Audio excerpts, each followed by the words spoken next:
Hi, welcome back. In this lesson, we are going to learn how to use paired sample t-test in SPSS. Paired sample t-test is a parametric test and it is a two sample t-test.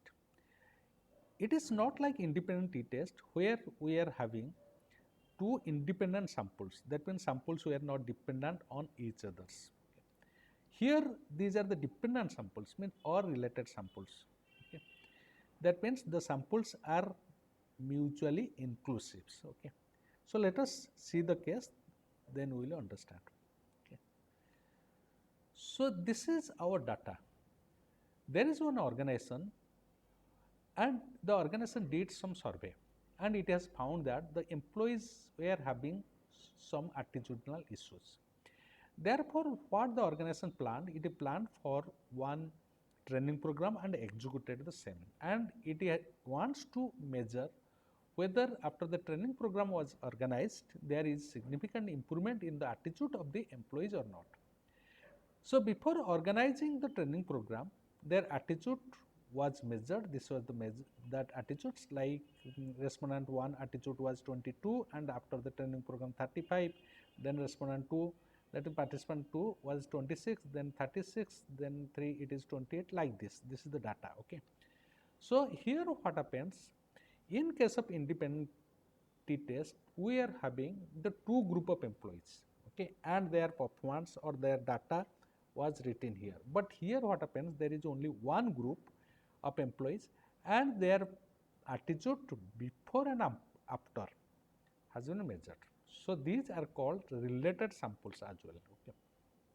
So this is the research design when we planned to run some paired CT test, paired sample t test, we have to plan our questionnaire like this.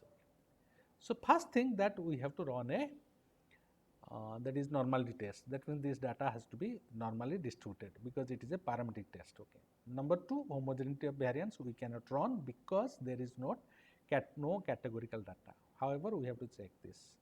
Okay. This is analyze descriptive statistics, explore. Then we have taken this dependent list attitude before training and after training, plot. We will do the plot. Okay. So this is not required. Normality test we can do. Okay. We can check also histogram if we want to check. We can check. Okay. So this is, there is no missing data. 20 before and after training program. Okay. This is the mean score before. This is 24.75. This is 33.25. That means there is a difference. Whether this difference is significant, we want to check. Then we have to check this normality test. Okay. Normality test, this is the KS test. This is found to be non-significant. 0.19 means it is greater than 0.05 before the training program. After the training program, it is also 0.2. That means this is also found to be non-significant. What is the, this is the requirement actually in for a parametric test. This p value or significant value has to be non-significant. Significant means it has to be greater than 0.05. Okay, that means data is normal. So histogram also we can check. We can also check this histogram. Okay. So we can also check elements. So you can see there is a normal distribution. So you see curve, when we superimpose the curve, there is a normal distribution. Okay. So similarly, we can also see the another, like after, we can also see there is another. This is how we can do also. We can superimpose a curve. So this is also normal distribution. It is not a skewed distributions. Okay. So this is fine. That means data is fit for this. Now we will run a. We'll run. And this is analyze. Compare means paired sample t test. Okay. There are two groups. First attitude before we will take. Then attitude after we will take. Okay. There is options. Nothing to do here.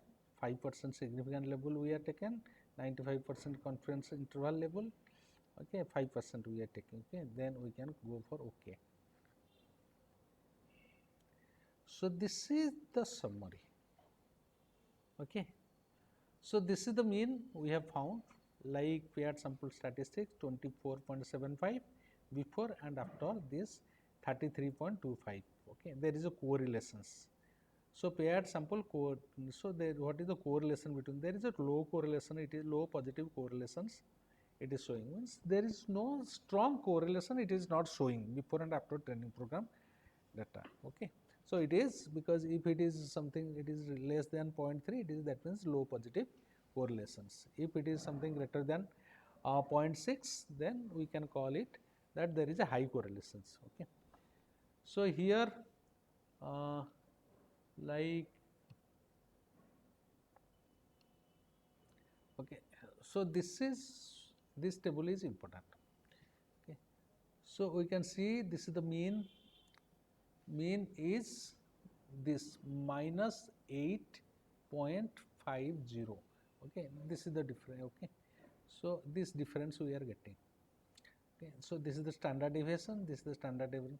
So we can see this is the degree of freedom, because this degree of freedom, what is this degree of freedom? Degree of freedom is it is 19, because total samples we have taken as 20, therefore it is, so 20 minus 1, 19. So this is the t value minus 7.96, it is found to be significant. Okay, p value is found to be significant. Significant, that means there is a significant difference between the mean of the attitude before training and attitude after training.